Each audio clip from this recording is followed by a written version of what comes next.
Saya Violeta Yolanda dari kelas 12 MIPA 1 mata pelajaran Fisika, Guru Mapel Sauji ST.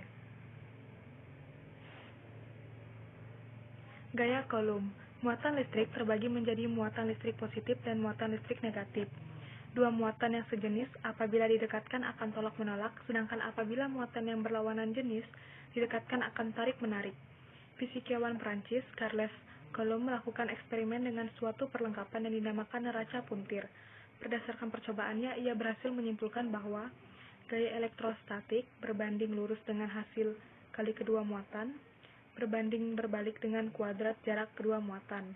Di sini sudah terdapat dengan persamaan-persamaannya, kita bisa baca sendiri. Yang kedua, di sini ada contoh soalnya. Ketika ada dua muatan yang sejenis dan mempunyai muatan besar dengan 5 kali 10 min 4C dan 5 kali 10 min 4C dan dua muatan terpisah dengan jarak 5 cm. Seberapa besarkah gaya kolom yang dihasilkan? Kita masukkan ke penyelesaian, diketahui, kita masukkan angka-angka yang telah kita ketahui, ditanya F, jawab, masukkan dengan persamaannya, dan masukkan angka-angkanya. Dapatlah hasil 9 kali 10 min 5N. Kapasitor juga disebut juga kondensator. Dalam dunia elektronika, kapasitor digunakan untuk menyimpan energi dalam bentuk medan listrik. Manfaat kapasitor di sini ada 8: menyimpan muatan listrik, meratakan arus listrik pada rangkaian satu daya, memilih gelombang pemancar pada pesawat radio, meniadakan bunga api listrik pada sistem pengapian kendaraan bermotor, mengubah arus bolak-balik menjadi arus searah, mengontrol frekuensi pada rangkaian osilator, penghubung, penyimpang arus. Di sini sudah ada persamaannya. Yang pertama, kapasitas kapasitor. A. Kapasitas kapasitor keping sejajar. Kapasitor keping sejajar ini terdiri dari dua keping konduktor yang dipisahkan oleh bahan dielektrik. Kedua keping dihubungkan dengan sebuah baterai.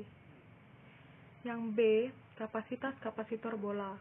Kapasitas kapasitor bola konduktor dan kapasitas kapasitor bola terisolasi. Jadi di sini ada dua kapasitas kapasitor bola. Yang ketiga, kapasitas kapasitor silinder. Nah, yang kedua, rangkaian kapasitor. A. Rangkaian seri kapasitor. Sifat pada susunan kapasitor secara seri ada 3. Yang pertama, muatan pada tiap-tiap kapasitor sama, yaitu sama dengan muatan pada kapasitor pengganti. Di sini kita dapat lihat gambar ini loh, kapasitor seri.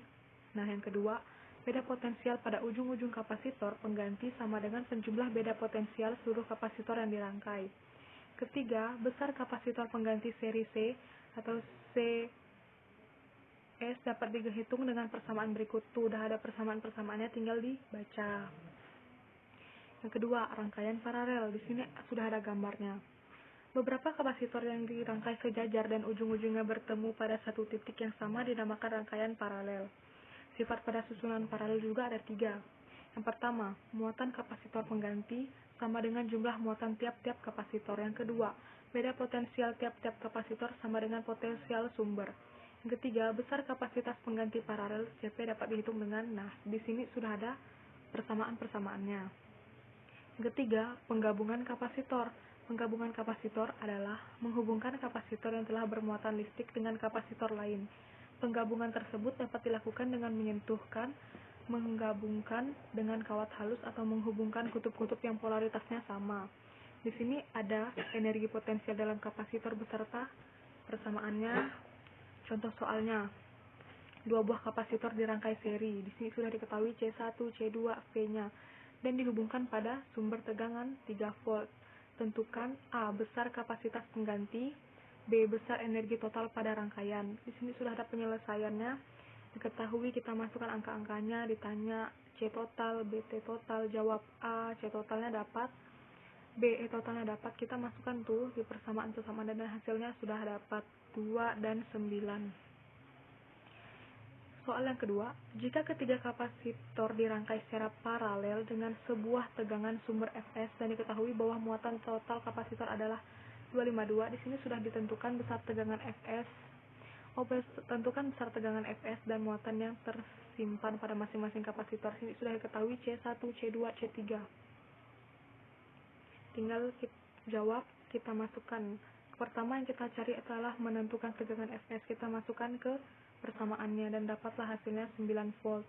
Yang kedua, menentukan muatan pada masing-masing kapasitor. Kita masukkan dalam persamaan-persamaannya angka-angkanya dan dapatlah hasilnya 36, 72, 144. Soalan ketiga. C1, C2, C3 sudah diketahui. Ketiga kapasitor terangkai seri paralel. Tentukan energi listrik pada rangkaiannya. Sini sudah diketahui, masukkan angka-angkanya, ditanya kapasitas pengganti, jawab, kita masukkan ke persamaan-persamaannya, angka-angkanya kita masukkan dan dapatlah hasilnya 2,1 kali 10 min 6 F. Sekian, terima kasih.